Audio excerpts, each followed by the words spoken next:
Tal vez Juan 3:16 es el versículo más citado.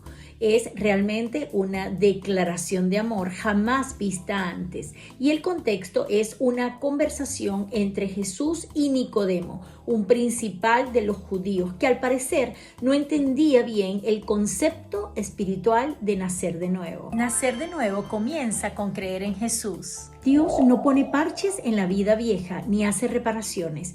Él da una vida nueva a través de un nuevo nacimiento.